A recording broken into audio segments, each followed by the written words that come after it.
भारतीय नागरिक सुरक्षा संहिता 2023 में चैप्टर 2 में क्लासिफिकेशन क्रिमिनल कोड के बारे में बताया गया है। क्रिमिनल कोड को 4 पार्ट में डिवाइड किया गया है। Court of session, judicial magistrate first class, judicial magistrate second class and executive magistrate.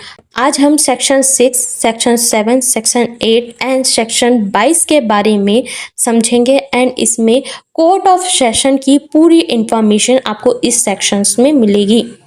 भारतीय नागरिक सुरक्षा संहिता 2023 सीआरपीसी के section 6 B and S criminal code की डेफिनेशन क्लासिफिकेशन बताया गया है। यह 4 पार्ट में डिवाइड किया गया है। क्या इंडिया में 4 टाइप के ही क्रिमिनल कोड हैं? नो, बहुत सारे हैं, बट स्पेसिफिकली सीआरपीसी बीएनएस में 4 टाइप के बताए गए हैं। हम जब लोअर कोर्ट्स की बात करते हैं तो डिस्ट्रिक्ट्स में कौन कौन से कोर्ट्स हैं जो बेसिकली बहुत सारे पावर को एग्जीक्यूट करते हैं या पावर को यूज करते हैं। सबसे ज्यादा जो पावर दिया गया उसे ही क्लासिफिकेशन किया गया है। सेक्शन 6 के सबसेक्शन 1 में कोर्ट ऑफ सेशन, सबसेक्शन 2 में judicial magistrate first class, subsection 3 में judicial magistrate second class, subsection 4 में एग्जीक्यूटिव मजिस्ट्रेट को बताया गया है। जब हम इनकी पावर की बात कर रहे हैं तो उनकी रिस्पॉन्सिबिलिटी एंड उनके अलग अलग दायित्वों को भी बताया गया है जो हम आगे समझेंगे। बट जब हम क्रिमिनल कोड की बात करते हैं तो सेक्शन 6 में या 4 क्रिमिनल कोड्स हैं। सुप्रीम कोर्ट में आप अपील फाइल कर सकते हो, लेकिन आप क्रिमिनल कोड के अकॉर्डिंग आप डायरेक्टली वहां जाकर आप अपना केस फाइल नहीं कर सकते। बट हाई कोर्ट, हर एक स्टेट में एक हाई कोर्ट बनाया गया। हाई कोर्ट में आप जाकर भी क्रिमिनल कोड के अकॉर्डिंग पिटीशन फाइल कर सकते हो। भारतीय नागरिक सुरक्षा संहिता 2023 सीआरपीसी के सेक्शन 7 जिसे रिप्लेस करने के बाद भारतीय नागरिक सुरक्षा संहिता 2023 सेक्शन 7 में यह डेफिनेशन दिया गया है टेरिटरी डिवीज़न। टेरिटरी डिवीज़न होता क्या है? भारत की जो भी भूभाग है, जो भी जगह है, वह भारत का टेरिटरी है। एक टेरिटरी में एक सुप्रीम कोर्ट का निर्माण कर दिया गया। भारत में एक सुप्रीम कोर्ट है। सुप्रीम कोर्ट के बाद उसे अलग अलग भाग में डिवाइड किया गया, उसे स्टेट का नाम दिया गया। हर एक स्टेट में एक हाई कोर्ट का निर्माण किया गया।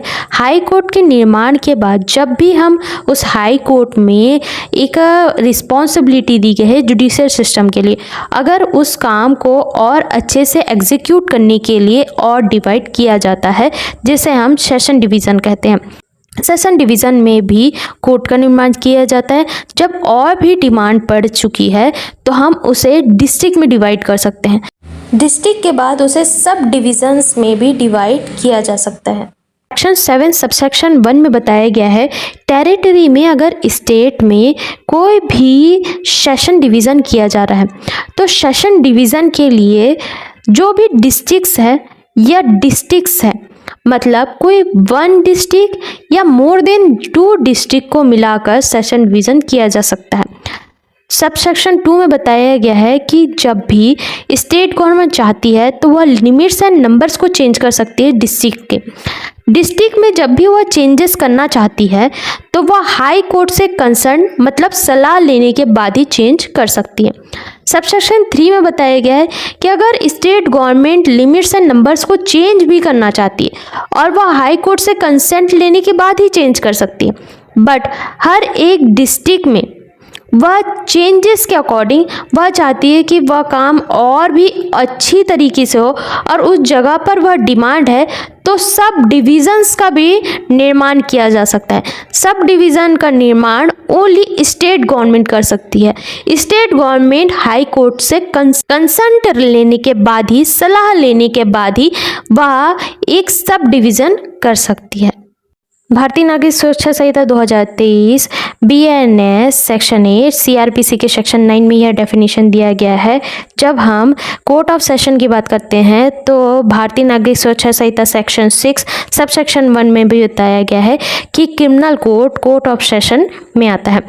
कोर्ट ऑफ सेशन में सेशन डिवीज़न में एडिशनल सेशन जज एंड चीफ जुडिशियल मजिस्ट्रेट के बारे में बताया गया है कि उनकी क्या पावर्स है, उन्हें कौन अपॉइंट कर सकता है और कौन सी रिस्पॉन्सिबिलिटी कौन प्रदान कर सकता है। भारतीय नागरिक सुरक्षा संहिता 2023 सेक्शन 8 में कोर्ट ऑफ सेशन, बीएनएस के सेक्शन 6 सबसेक्शन 1 में कोर्ट ऑफ सेशन बताया गया है। स्टेट गवर्नमेंट के पास यह पावर है कि वह कोर्ट ऑफ सेशन को इस्टेब्लिश मतलब निर्माण कर सकती है, स्थापित कर सकती है। कोर्ट ऑफ सेशन को स्थापित करने के लिए वह एक स्टेट में सेशन डिवीज़न में, कोई भी सेशन डिवीज़न में वह इस्टेब्लिश कर सकती है। सेशन डिवीज़न देखा जाएगा, वहाँ अगर ज़रूरत है तो कोर्ट ऑफ सेशन की स्थापना की जाएगी। बीएनएस के सेक्शन सबसेक्शन 2 सेशन डिवीज़न में स्टेट गवर्नमेंट द्वारा इस्टेब्लिश कर दिया गया है एक court of session. Court of session को तो इस्टेब्लिश कर दिया गया, ओके, बट एक जज की भी ज़रूरत होगी। जुडिशियल सिस्टम को प्रॉपर तरीके से एग्जीक्यूट करने के लिए एक जज की ज़रूरत होगी, क्योंकि जज बिना हम जस्टिस कैसे लेंगे, जस्टिस दिया कैसे जाएगा। तो अपॉइंट करने की जो पावर है वो हाई कोर्ट को है कि जो भी जज को अपॉइंट किया जाएगा वह हाई कोर्ट द्वारा किया जाएगा, कोर्ट ऑफ सेशन में जो भी जज को। सबसेक्शन 3 में बताया गया कि हाई कोर्ट में यह पावर दिया गया है कि अगर उन्हें किसी भी कोर्ट ऑफ सेशन में किसी भी रिस्पॉन्सिबिलिटी में जज की कमी महसूस होती है तो वह एक एडिशनल सेशन जज को अपॉइंट कर सकते हैं। अपॉइंट करने की पावर हाई कोर्ट को दी गई है, क्योंकि बहुत सारी जगहों पर जज की कमी हो जाने पर केसेस डिले होना या केस में कुछ भी इशू आना स्टार्ट हो जाता है। तो जब भी किसी केस के अकॉर्डिंग या किसी पर्टिकुलर स्थान पर कोर्ट ऑफ सेशन में जज की जरूरत होगी तो हाई कोर्ट अपॉइंट कर सकती है एडिशनल सेशन जज।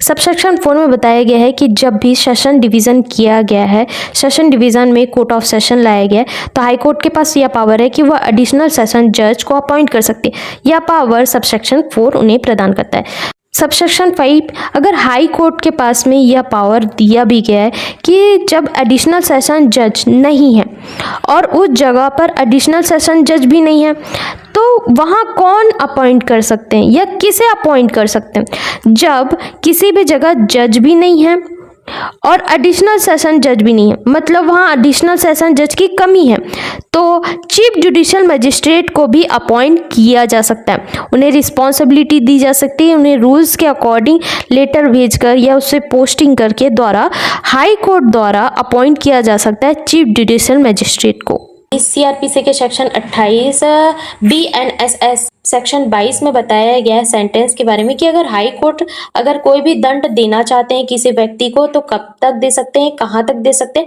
और कितनी पावर तक दे सकते हैं, और एडिशनल सेशन जज एंड सेशन जज कौन कौन से सेंटेंस को मतलब दंड को वह दे सकते हैं। 22 के सबसेक्शन 1 में बताया गया कि अगर हाई कोर्ट कोई भी दंड देना चाहते हैं किसी भी व्यक्ति को या कौन से सेंटेंस देना सकते हैं या पनिशमेंट देना चाहते हैं तो वह कोई भी पनिशमेंट दे सकते हैं जो भी उस बुक में दिया गया है। मतलब कोई भी हाईएस्ट जो पनिशमेंट है लाइक डेथ पनिशमेंट वह भी दे सकते हैं, इम्प्रिजनमेंट दे सकते हैं और फाइन की भी पनिशमेंट दे सकते हैं। बट अगर हम सेशन जज की बात करें, एडिशनल सेशन जज की बात करें, तो जब भी एडिशनल सेशन जज या सेशन जज की बात की जाएगी तो ओनली 10 ईयर की जो पनिशमेंट है वह ग्रांट कर सकते हैं एंड डेथ पनिशमेंट किसी भी कंडीशन में उन्हें देना होगा या देने की जो ज़रूरत है उन्हें लगती है कि अब इस व्यक्ति को डेथ पनिशमेंट देना चाहिए क्योंकि इनका अपराध बहुत ज़्यादा गंभीर है, तो इस जगह पर वह डेथ पनिशमेंट तो दे सकते हैं। बट जब भी एडिशनल सेशन जज एंड सेशन जज द्वारा 10 साल से ज़्यादा का पनिशमेंट दे दिया जाता है लाइक डेथ पनिशमेंट, तो उस जगह पर हाई कोर्ट से वह सलाह या कंसेंट लेंगे।